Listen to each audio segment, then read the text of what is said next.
Hello fellow Star Wars fans, it's another week and that means we have more Star Wars content to consume, and every week I tell you the good and the bad of everything that's coming out, from the comics, the novels, the TV series, and anything else that connects to the Star Wars movies. This week we have 3 different comics that I want to talk about. Let's start off with Marvel.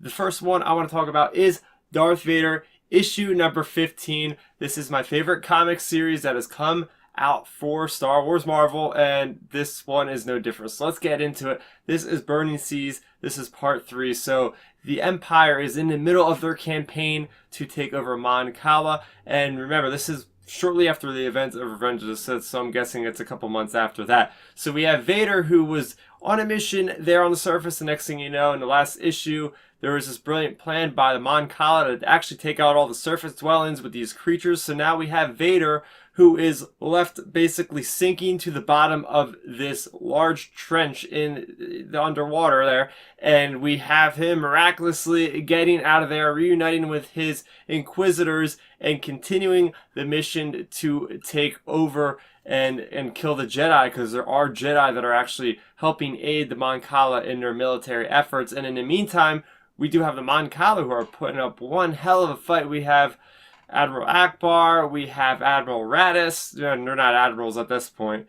At least Akbar is a commander. But anyway, yeah, they're causing much havoc for the Empire. So let's get into the good things about this comic, because there were plenty of them, as usual with Darth Vader. So first off, Vader being such a badass, we've never seen him underwater with his environmental suit, and we see him in great success. So he's, like I said, in complete darkness, lights up his red lightsaber like a badass, and he uses the Force to put a bubble around him so it doesn't like crush his suit, because he's so far under the water with his armor letting him sink that he is in this pressurized zone. So anyway, next thing you know, there's a squid creature's kraken. This thing is huge. He uses the Force to, I guess, calm the mind of this thing and use it to help propel him to the surface. While that's happening, I guess the creature can't survive close to the surface of the water, and you see him starting to come up to the top, and eventually the squid's eye just explodes, and then he reunites with his Inquisitor buddies. So yeah, that was one of those moments that I won't forget in Darth Vader, because it was just completely crazy but awesome. Another thing I want to talk about is the amount of units for the Empire that this single comic issue managed to introduce to us. So we have these scuba diver stormtroopers. Looked really cool. So if you guys watched the Clone Wars arc with Mon Cala, we know that the clone troopers, they had fins and stuff. So very similar to that. They also had these little self-propelled like underwater jet ski kind of things. That was really cool. We also have these things called sky bases, so they basically float above the water, and it's like it's basically an aircraft carrier that isn't touching the water, if you think about it that way. The ties can kind of dock and whatnot, and that to me is just another kind of thing that adds to the arsenal of the Empire. There's also a little nugget of information. So those Inquisitor troopers that I like so much, those black and red troopers that are escorting the Inquisitors, they supposedly are clones in there. So they are not actual humans. Well, technically, if you want to consider a human a clone. But yeah, that's who they are. And Akbar does some pretty incredible tactics in this issue. So the Empire, let's put it this way, they just aren't prepared to take over Mon Cala. They're trying to just use like the sheer force that they have to try to subjugate the people, and it is not working, because we have holdouts like Akbar who are using brilliant plans. So at one point, he is using these vehicles that can actually go under the water and then fly above the surface, and he's diving with his little compatriots, and they come underneath a part of the sky base, and they just unleash a payload of missiles that they didn't foresee and completely destroy the Imperial's landing pad. So that to me was awesome. Yeah, this issue had tons of action. And also pertaining to Vader, we have Volume 2, Legacy's End, the trade paperback for Vader, out today. Definitely go and check that out. It has to do with Jocasta Nu. Next up, for Marvel Comics, we have Doctor Aphra, issue number 19. This is remastered, part 6. So we have Doctor Aphra. She's been blackmailed by her previous droid compatriot 000 into getting him some kind of memory device that is going to tell of his past. And we have Dr. Aphra, who has captured Hera as a prisoner to try to gain access basically to this Imperial stronghold that is part of the Tarkin initiative. So we pick up right in this issue where they are being ambushed by these Imperials while they're trying to access the information from the core. And next thing you know, Hera gets Doctor Aphra and holds her at gunpoint. We have this standoff. So in this issue, we pick up right from that point.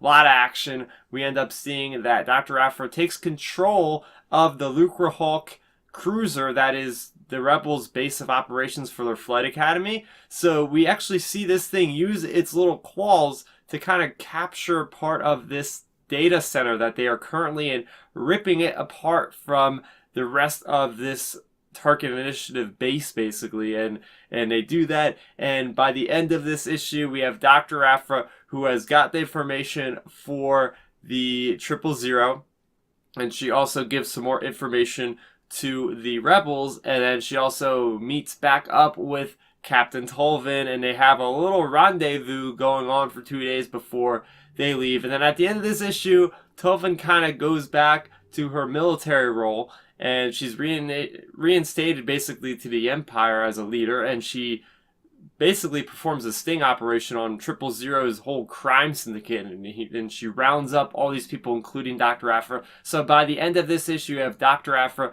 that is in the clutches of the Empire once more, and we do find out that Dr. Aphra actually plays both the Rebellion as well as 000 and encrypts both of the files that they wanted and basically makes them have to pay her money in order to gain access. So that is where we leave off in this issue of Dr. Aphra. So let's switch over gears into the things that I liked about this issue. First off was that whole Lucrehulk scenario where it's pulling apart that data center. That to me is really cool because I always wondered like why the Lucrehulk was kind of shaped like a circle, and why does it have these claws? Like, do they do anything functional? So yes, we actually see that thing actually having use and pulling that out of there and getting them the heck out of there. So that was pretty cool.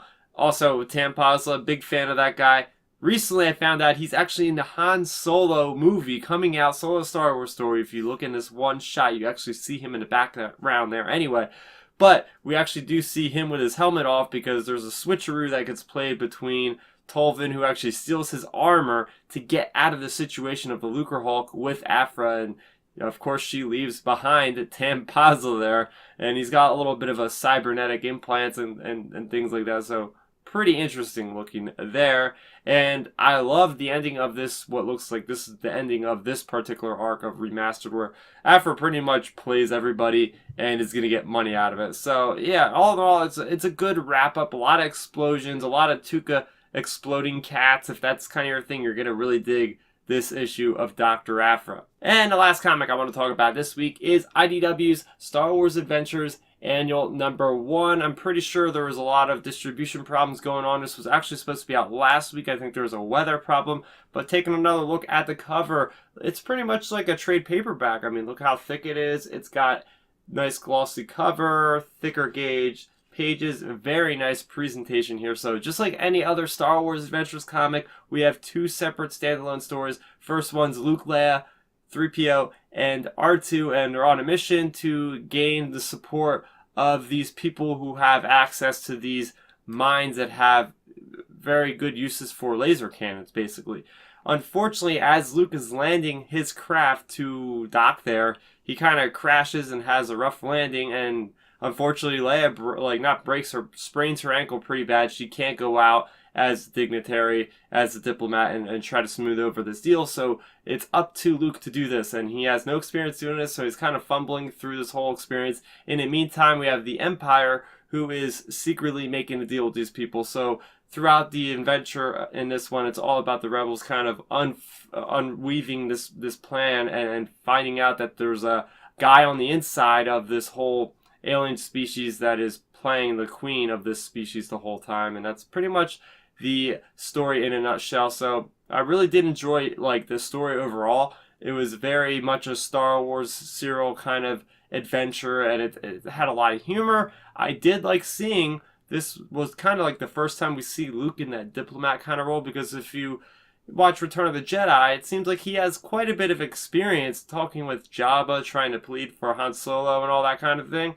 So we do see him start to, I guess, gain those type of skills through this story. The next story I want to talk about is The Lost Eggs of Livorno, and with this release of this comic, we have the reintroduction of this character of Jackson, and we have this character who is a smuggler, and he is not really with the rebels, but he has a mission from the rebellion to get these eggs, and he's got to bring it back to the rebellion because they're endangered, and if the Imperials get their hands on him, you know, it's that whole kind of thing where they'll basically kill out the whole species. So we have Jackson working with this other character named Maze, and they basically split up, and she becomes like a double agent and tries to bring the eggs to this other organization.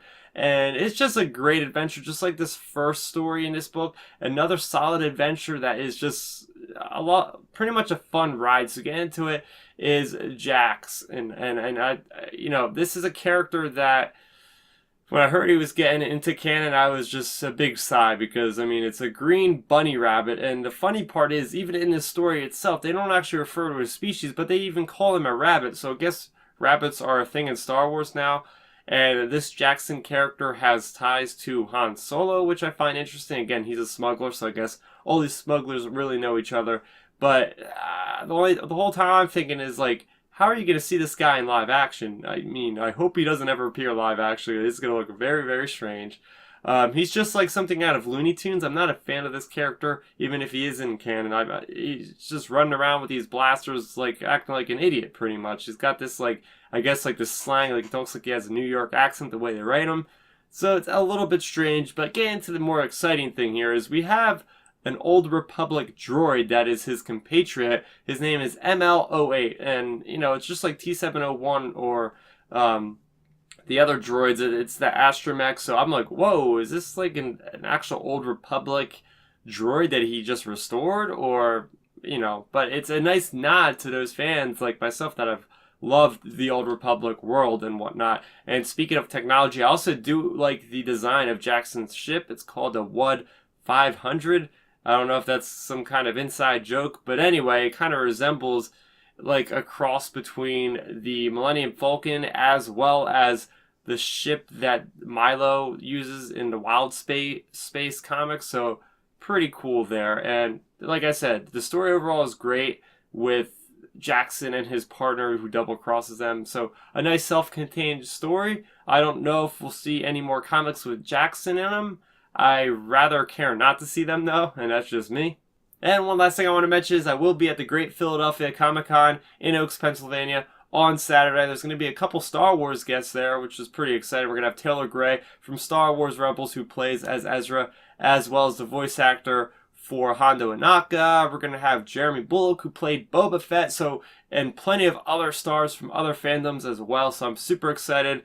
I'm going to get some video content out for you guys as soon as possible from that event. Next week, we can look forward to Star Wars issue number 47 and The Last Jedi adaptation number 1. So let's talk about everything new that came out this week. What did you think of Darth Vader number 15? How about Doctor Aphra finishing up that arc with issue number 19? And did you enjoy the reintroduction of the character of Jackson? Let's talk about it all in that comment section below. Also, if you're new to the channel, I have plenty of other content that I release on a weekly basis. I did put up my review of Last Shot, the brand new Han Solo Lando novel. It's spoiler free, of course, so make sure you check that out. My name is Starrapter. Thank you for watching, and may the Force be with you always. Thanks for checking out the video. Please hit that thumbs up symbol. It helps me know that I'm making content that you guys enjoy. And if you enjoyed this video, I also include 2 videos down below you guys should check out. And please consider subscribing to this channel. It helps support me, and it notifies you guys of when I get new videos up on the channel. You can also contact me